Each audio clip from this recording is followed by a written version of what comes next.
La manifestación del hombre como ser en proceso de perfección aquí en la Tierra, le conduce a la búsqueda de la realidad del ser como partes de universo. La demanda natural de todo ser humano ha ido enfocando su desarrollo por varios caminos, tomando como base de partida dos enfoques completamente distintos entre sí, como son el hombre espiritual y el hombre material o físico. El hombre espiritual, el origen primordial del buscador de la espiritualidad, yo superior, conciencia, Dios, etc. O como quiera llamarse a la divinidad que está en cada uno de los seres humanos, se remonta a Oriente principalmente. El medio por el que se ha servido el hombre llamado espiritual, ha sido en la búsqueda hacia arriba, hacia las alturas, centrándose únicamente en el espíritu, enfocando toda su atención por medio de la concentración pasiva, descubre a su yo superior sin partir desde su propia realidad, sino desde la mente, adquiriendo la sabiduría en forma de símbolos, transmitiéndola oralmente de unos a otros, poco a poco, según el grado de iniciación, de mente a mente, y no por medio natural desde la misma persona, llegando a ser una iluminación y ascenso totalmente ilusorio, porque al no ser su origen desde él mismo como ser físico, se convierte en una escapada, en una huida de su propia condición física. Y al ser una respuesta no a una demanda real interior, sino desde la mente, como una negación al estado físico o materia. Huye hacia metas más altas, se aparta incluso de ese exterior, que le crea un sinfín de interrogantes y problemas, refugiándose en este estado de éxtasis contemplativo, se deja arrastrar por este camino de iluminación espiritual.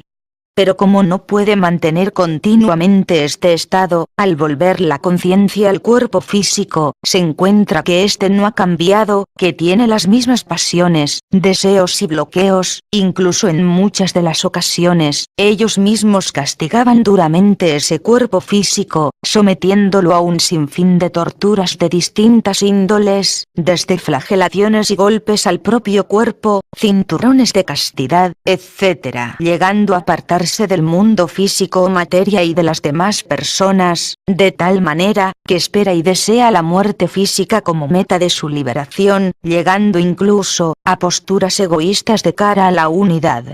Se sienten superiores a los demás, que en muchas ocasiones se demuestra con falsa modestia, con respecto al resto de la humanidad. En este tipo de buscadores se encuentran los místicos, falsas beatitudes y las distintas sectas o grupos religiosos, que la mayoría de ellos son normalmente cerrados al resto de la humanidad, e inadaptados para convivir de cara al mundo exterior. En este punto yo me pregunto, si tan grande es su fe, ¿por qué se retiran de los demás seres humanos? Y conviviendo en grupos cerrados garantizan la continuidad de sus creencias. Si son reales, no tienen necesidad de vivir en comunidades cerradas, dándose paso solamente a personas que demuestren una serie de actitudes de sumisión, obediencia y disciplina al jefe del grupo, papa, gurú, etc., obligándoles a reprimir cualquier situación emocional de la persona como ser físico, impidiéndole el derecho a discrepar y desarrollar su propia iniciativa y creatividad, sin contar para nada con el proceso afectivo de la persona, y cuando ha pasado el período de disciplina que es sometido, se le enseña a buscar la espiritualidad desde la mente. No quiere decir que sea un espíritu falso, no, porque el espíritu nunca es falso, simplemente el camino no conduce a nada real, llegando a un callejón sin salida. Dentro de este grupo también están las personas que crecen por medio de las experiencias de otras personas, en la búsqueda continua de información, libros, charlas, etc.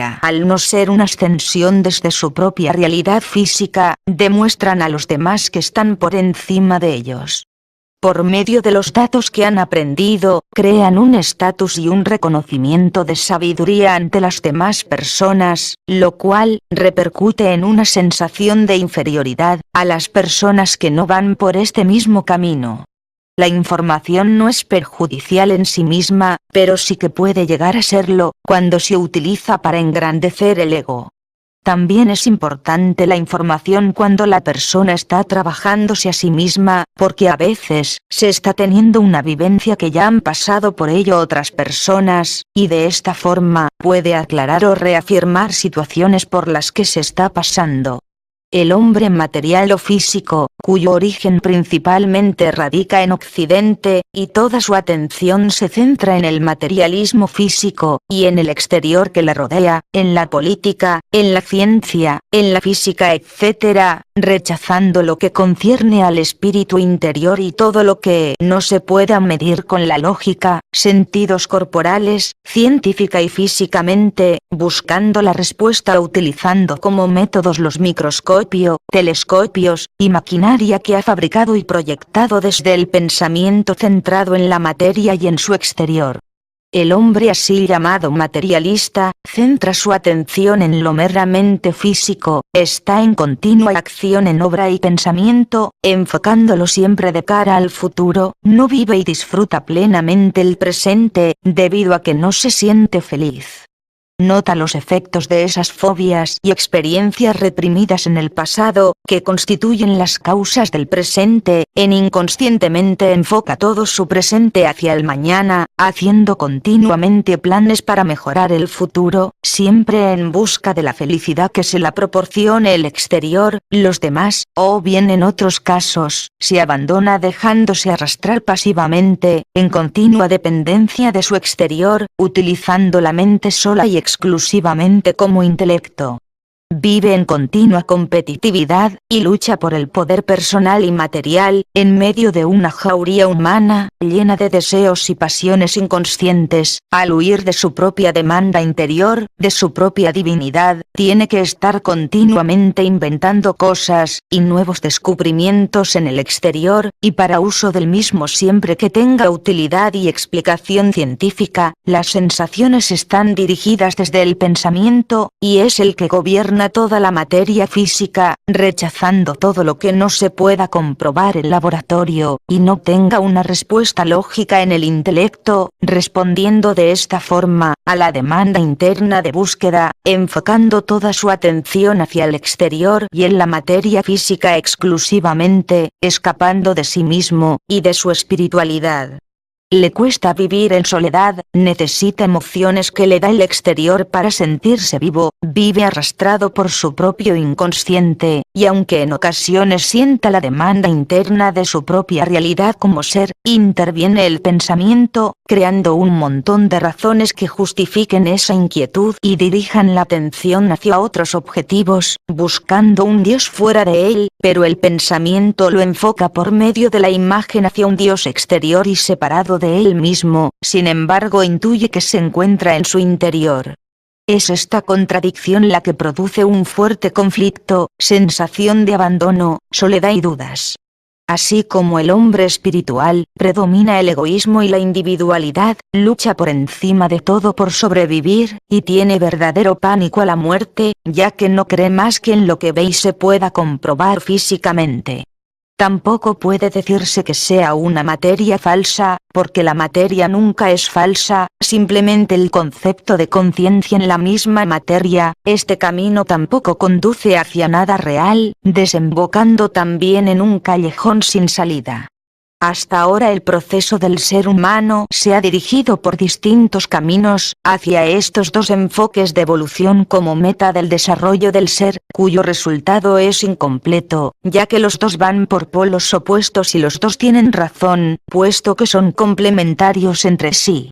En el ser humano existe el espíritu y la materia conjuntamente, pero también hay que señalar que no ha resultado en vano, ha sido necesario el camino de los místicos, que gracias a su investigación y encuentro con lo espiritual, aunque haya sido elevándose desde la mente, han colaborado y despertado en los demás seres la inquietud y la intuición de esa suprema realidad, pero el camino no ha sido el que verdaderamente teníamos que recorrer. Y también los estudios científicos nos han descubierto que existe un universo, cómo está formado nuestro cuerpo, la función que tienen nuestros órganos internos, externos, cómo responde a distintos impulsos nerviosos, motores etc., que bueno, es una parte muy importante saber cómo está compuesto el vehículo por el cual se expresa, toma contacto con nuestro exterior el espíritu, formando una especie de puente, ya que este al ser etéreo, no se podría manifestar en la densa materia. Son muchas las oportunidades que se nos ha ofrecido encarnación tras encarnación, ha llegado la hora, estamos en un momento decisivo, y hay en nosotros una fuerte demanda interior, y una fuerte presión exterior a punto de explotar. De todo esto es necesario que despertemos, que salgamos de este letargo en que nos encontramos. Que nazca un nuevo hombre, un nuevo camino de evolución, fusionándose los dos continentes, y uniendo conjuntamente la percepción individual, en un mismo camino, sin exclusión de ningún ser humano, que no sea privilegio de unos pocos, de cara a una unidad como partes del todo. Comenzando por trabajar en la materia o físico, que en sí es el plano más denso del hombre, por mediación del propio esfuerzo y vivencia consciente, conquistando palmo a palmo, cada una de las actuaciones de nuestro propio inconsciente, a favor de la conciencia, investigando y experimentando con nuestro trabajo interno, consiguiendo que se iluminen poco a poco, las células que están oscurecidas, siendo la causa de nuestra ignorancia, malestar y desesperación. Estas células oscurecidas son el ejército de nuestro inconsciente, o la ausencia de nuestra conciencia, ya que por sí mismas, contienen toda la información. Empecemos por lo tanto a caminar, colaborando con nuestro propio esfuerzo, despertando poco a poco de este vivir sin vivir, vamos a ir saliendo de este mundo de la ilusión, en que todo perece, hasta depositarnos y abandonarnos a nuestro yo superior o espíritu. Esto implica una entrega total de nosotros mismos, y desde esta fusión y nuevo estado de consciencia y espiritualidad, tener el poder, la capacidad de estar en todos los planos, desenvolviéndonos sin dificultad en el plano físico, disfrutando plenamente con nuestro interior y exterior conjuntamente y en armonía, en manos de nuestro yo superior, con plena libertad interna y sin ningún temor, ya que no habrá esquemas que romper, ni luchas, ni escapadas, hemos unido los dos polos y disfrutamos de ellos con alegría, paz y gozo. Sí, este es el nuevo hombre, que abarca desde Oriente a Occidente, sin distinción de razas, en completa unidad del universo. Poder estar con las demás personas sin necesidad de grupos cerrados, todos unidos en un objetivo común, que cumple las necesidades del hombre espiritual y del hombre material o físico, comunicándonos desde nuestra propia divinidad, con amor, compasión y en armonía. Comencemos pues la revolución, a la búsqueda de esta nueva realidad y este nuevo hombre, dando un salto de evolución y avance en la raza humana, y demos nacimiento al hombre universal.